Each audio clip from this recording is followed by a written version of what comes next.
Hello, everyone, and welcome to HearSay Shorts. I'm Mariella Paulino, Senior Advocacy and Social Media Marketing Manager at AudioEye.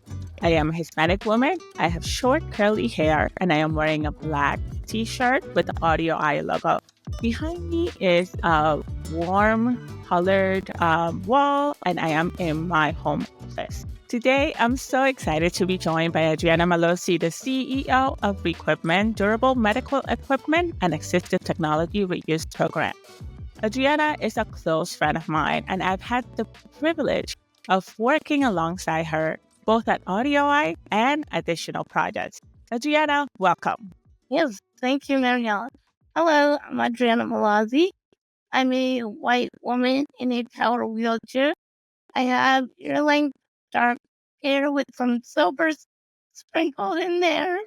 I'm wearing a light green shirt, short sleeve shirt with a 3-panel divider background that's from an old-timey scene of Paris. So thank you for having me.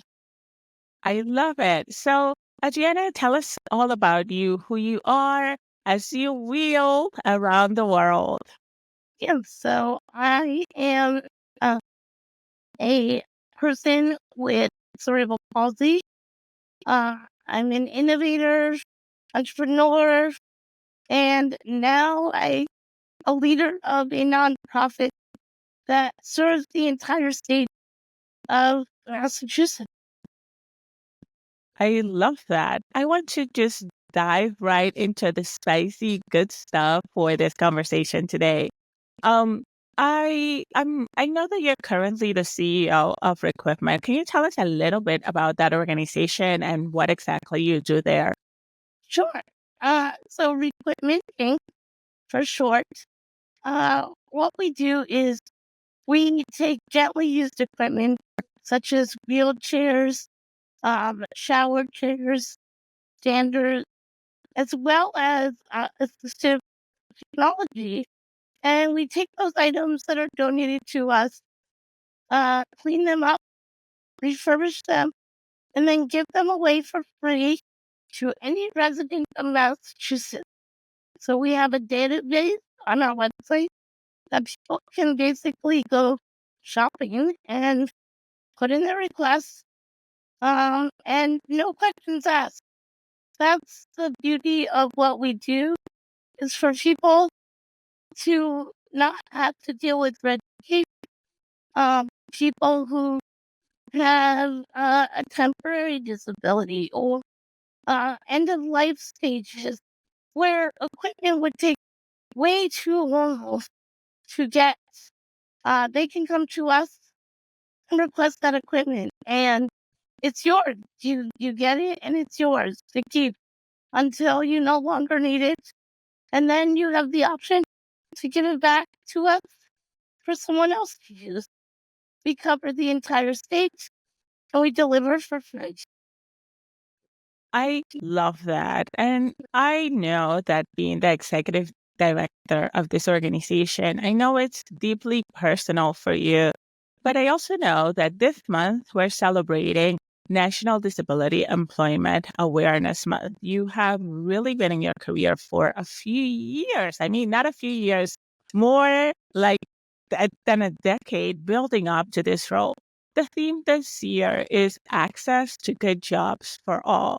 What does this mean for you in your current role? So I would first like to address the actual theme. Access to good jobs for all. And what defines a good job, right? A job is a job. Jobs are created because that role needs to be fulfilled. And so I don't understand the term good job, where I am sure what they are trying to convey with the term good job is equal pay, fair pay. In this country, it has been legal to pay people with disabilities well below minimum wage.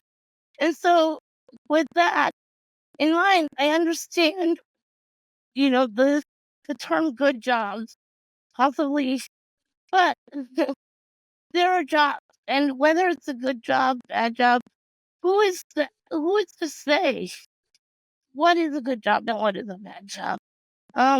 If it is something that you yourself has the skill to do, and it is something that is helping you progress in your career, in your employment journey, then it's just a job, and it's good in general because you have employment. You have the ability to learn from that job and also be able to support yourself. So, yeah.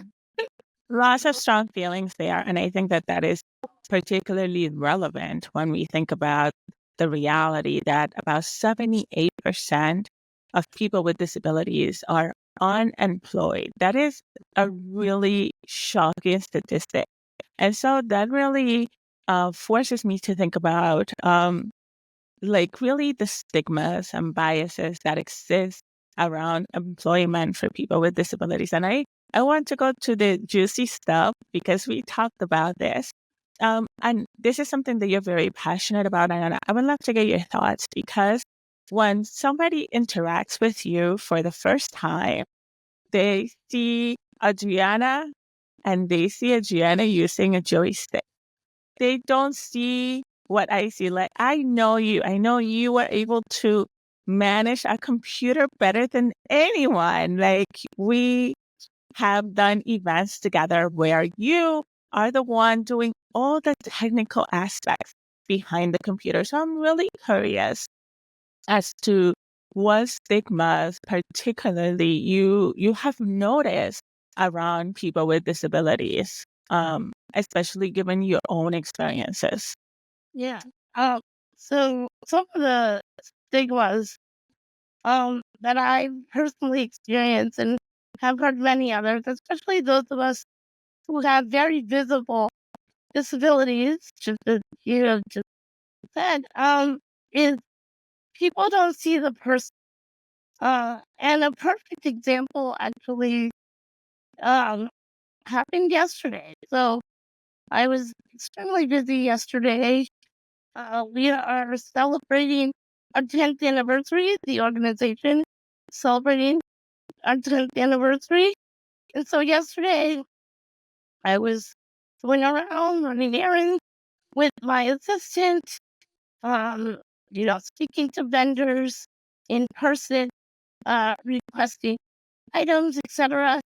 And for the most part, people interacted with me, made eye contact as they spoke with me, addressed me. And then there were those that, although I had introduced myself and I was speaking directly to them and looking at them, they would turn their head and respond to my assistant. And I continually spoke and responded and interacted, and yet they continually turn their head. And that happens no matter, you know, who I'm with. If I'm out with my friends, uh, dinner, etc. It just is a thing that happens where people assume that you are not capable, even though you are clearly expressing yourself, being articulate, etc. And yet it doesn't register in their brain because the visual, I think, overrides that logical aspect of things, and they're not processing what they're hearing. That visual is just so strong. They're not processing anything else. I think it I think it also has to do with the reality that for so many people, they never have in like there isn't that constant interaction with people with disabilities that when they meet somebody with a very apparent physical disability, they're like, I don't know what to do. And so they will act in such a way that is not appropriate And that's often because maybe it's their first interaction. Maybe they have kind of just the wrong perception. Maybe this is really, most of the time, it's just a first for them, which is why I think these conversations are so important. I really hope that somebody will listen to this conversation, and then the next time they meet somebody with a very physical disability, they will remember, acknowledge the person, not their assistant, not their support person. And you particularly see this with people who are deaf as well, where there will be someone who will be using an interpreter, and then the person will talk to the interpreter instead of to the person that they're speaking with. But again, my hope is the next time somebody is having a conversation with a person with disability, they will remember this conversation. I want to switch gears a little bit, Adriana, because you founded multiple companies and you have held a few positions in media roles. In particular, you were here at AudioEye when I went on my maternity leave, and you just created some really incredible campaigns while I was gone. Really setting the bar a little bit higher for me, and I love that. And I'm really, really curious. Given your experience across a range of industries, what are some best practices that you can give our audience for getting their business noticed on social media? Well, first of all, I just want to say that my experience at AudioEye was amazing, and I had so much fun working with everyone, and I actually learned a lot more about accessibility when it comes to digital presence. So it was a learning experience for me as well. Um, and I felt like I grew in that way. I think it's important for uh companies to make their content relatable and accessible to all people. You don't know who is looking at your content. You don't know who might be interested in your content. Just because they have a disability does not mean that they can't enjoy your services or benefit from your services, and your information and learn from your information. So by really thinking about, can, is my content accessible with a screen reader, or, is it visually accessible? Things like that, color, contrast, etc.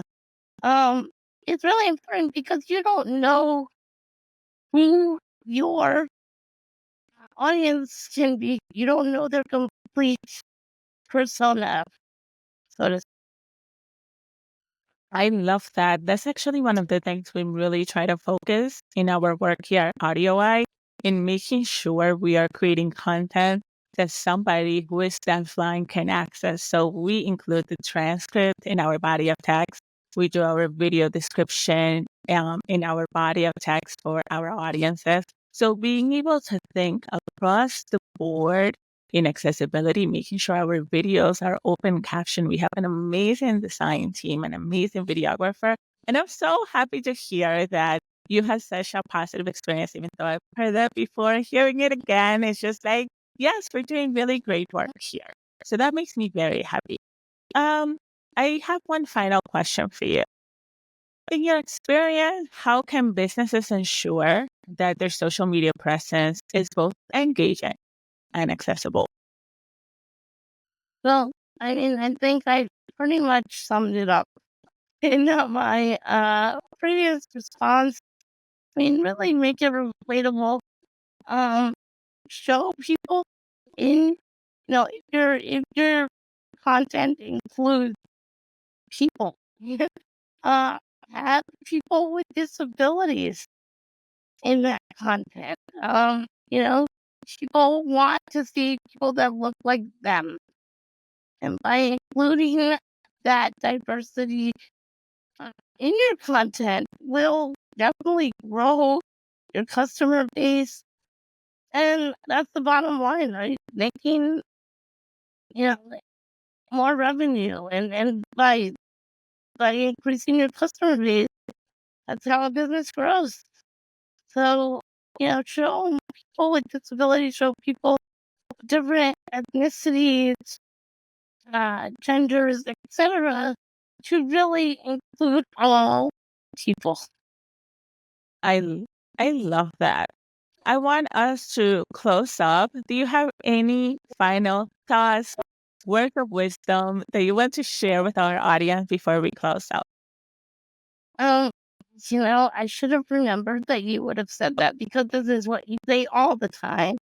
And I don't know why it did not register. Uh, that I would be asked this question. So you're putting me on the spot. Um, it- um, words of wisdom. I know. I mean, just include people with disabilities. Don't underestimate people with disabilities, and that's the biggest thing. Is people often underestimate the value that a person with a disability can bring to the organization. They underestimate the capacity, the skills, all of that. So don't underestimate. If you don't underestimate an able-bodied person or someone that might look like that they don't have a disability, then give the person that has a very visible or obvious disability the same consideration that you would anyone else. I love that. Thank you so much for that, Adriana. Thank you so much for joining us today. Thank you for coming on the show. It's really, really wonderful to be able to have you working with us at AudioEye in this new capacity. And I am just so excited that I get to continue on this accessibility journey with you. Thank you for having me. All right. And to the rest of our listeners, thank you so much for joining us. Like and subscribe to our HearSay podcast to get more great content, and we'll see you next time. HearSay Shorts is produced by Sojin, Mike Barton, Mariella Paulino, Missy, Jensen, and Max Ivey. Edited by Alex Dorrier. If you enjoyed this podcast and don't want to miss future episodes, subscribe to our YouTube channel. Thanks for joining us. We'll see you next time.